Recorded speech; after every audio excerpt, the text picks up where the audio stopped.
Welcome, everyone, to a brand new edition of the MSG 150 at Home presented by Chase. It's great to have you with us, as always. Bill Pito, along with Alan Hahn, Monica McNutt, and we say hello to Wally Zerbiak, whose hair looks a little bit shorter this time around. Is that correct? No, I'm going for the mushroom look, man. I can't cut this thing. It's been 2 months. It's just growing like a weed.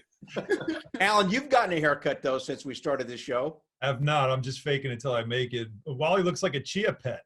I do. That's a good one.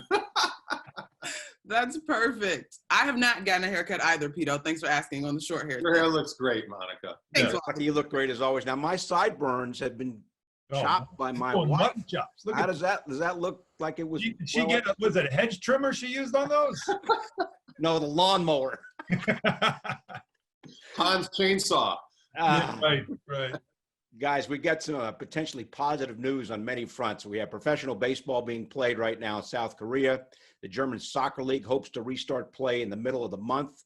We have Major League Baseball players awaiting a restart proposal from Major League owners. We have NBA teams who are in cities that haven't been impacted that badly by the virus. They have reopened for voluntary workouts. A lot of potentially good news ahead here, Wally, and hopefully things can get rolling.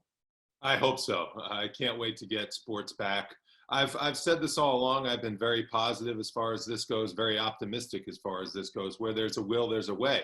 And you have to try to really figure things out. A lot of players, coaches, front offices, teams, they're going to have to sacrifice. Fans are going to have to sacrifice. We're going to have to figure out a way to get these games televised on TV, how it's going to work without fans in the stands, whether or not that's going to happen. But I really believe there is a way that this can be pulled off. I think the country is doing a great job together at social distancing and kind of getting a little bit of handle on this thing. I know a lot of people are worried as states kind of open up that there's going to be kind of a resurgence of cases.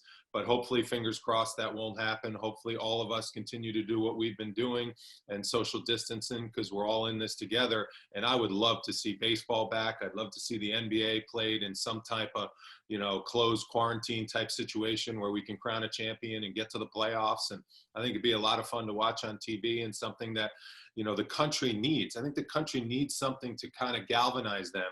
And I know that's what Scott Boras was talking about as the player agent for Major League Baseball, that baseball can be a rallying cry for this country as it's been in crisis times in the past. So I hope this can get done. I know people want to get it done, and hopefully the powers that be can get it done.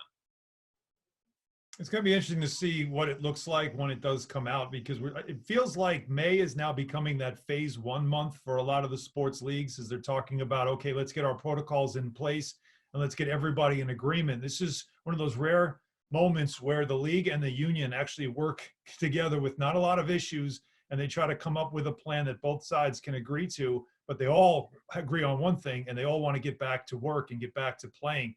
So this is going to be a big month to set that up. And then you figure June is probably what it looks like, the month where if things go well in May, when they start opening up facilities, we're going to see NBA teams. There's a couple of them, Denver, Cleveland, Portland.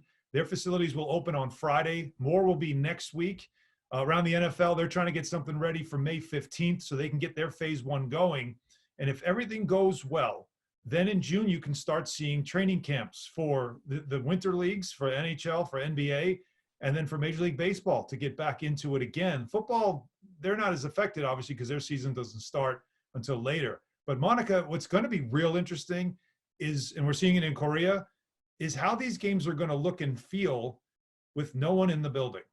Yeah, we're in uncharted territory, but I agree with both you and Wally. More of us want to see the games return in some form. You should not be ever agreeing with Alan and Wally at the same time. That's okay, but here's my slight qualm. It's not technically a qualm. I think two things can be true. We would all love to see sports return. I think Scott Boras was right in that it would be a morale boost for the country. But of course, I couldn't separate Scott Boras, the agent, entirely from that piece. But that's neither here nor there. However, Colin McHugh, Red Sox pitcher, made a great point that he suggested guys have the opportunity to opt out. Now, I'm not getting into the money, all of that stuff. Owners, unions, like you mentioned, Alan, have to figure all that out. But I still stand firmly that if players are not comfortable, I get it.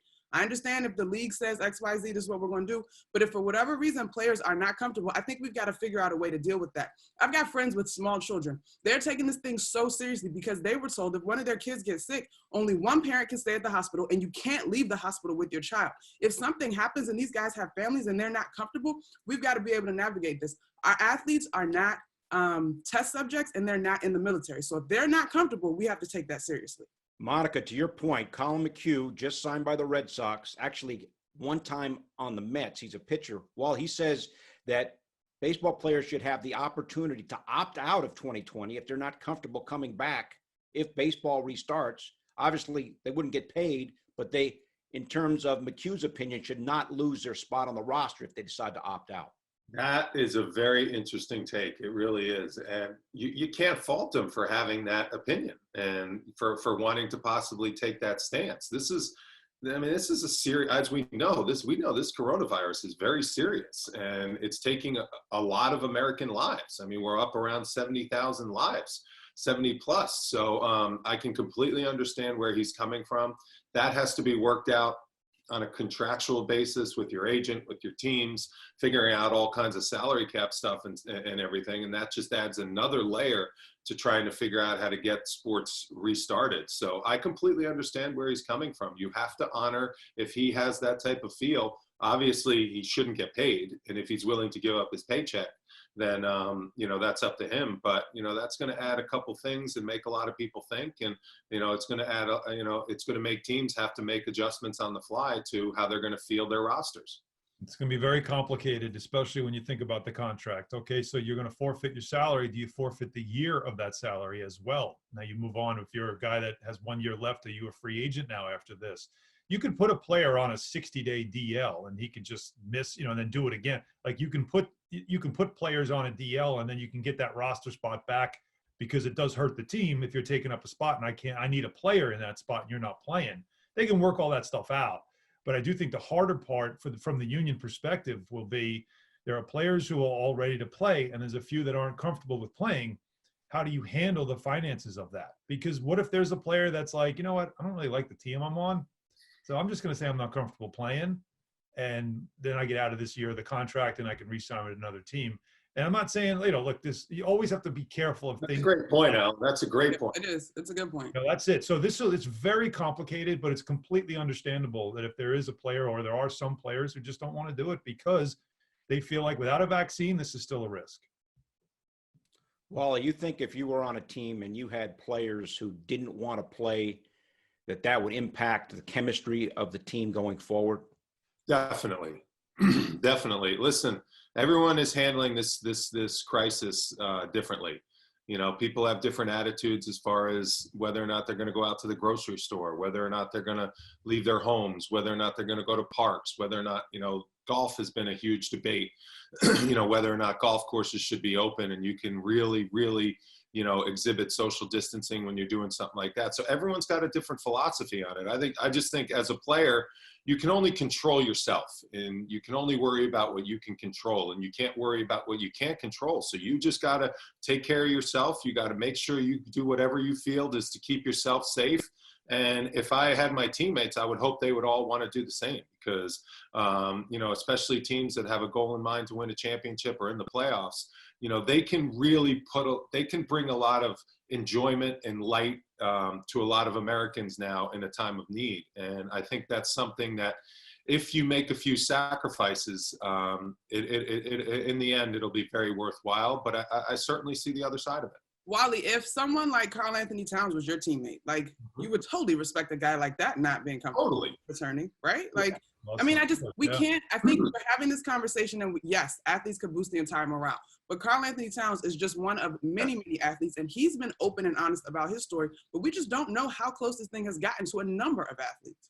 Yeah, for example, on that, Monica, I've been doing a lot of stuff with the Timberwolves. They've been kind of reliving old games, Game 7 in the 2004 Western Conference Finals. They've been airing it. And when the Karl Anthony Towns news came up, the franchise just shut everything down. They said, yeah, let's point out for those that don't know, unfortunately, Karl Anthony Towns' mom passed away from COVID-19. Yes, exactly. Good job, Bill. And that just really kind of sent shockwaves through the organization. So to your point, guys, you never know whether or not a player like Karl Anthony Towns might have a little bit more reservations because it's hit so close to home for him, whether or not to resume this season, because he knows the risks that are involved and he's seen it firsthand. All right, guys, time for a break. As we go to break, we want to, as always, thank all the healthcare workers and frontline essential workers who are helping everyone through this pandemic. And when we come back, we're going to look back 50 years ago tomorrow, the anniversary of the Knicks' first championship back in 1970. Dr. Dick Barnett will join us to reminisce when we come back on the MSG 150 at Home, presented by Chase, after this.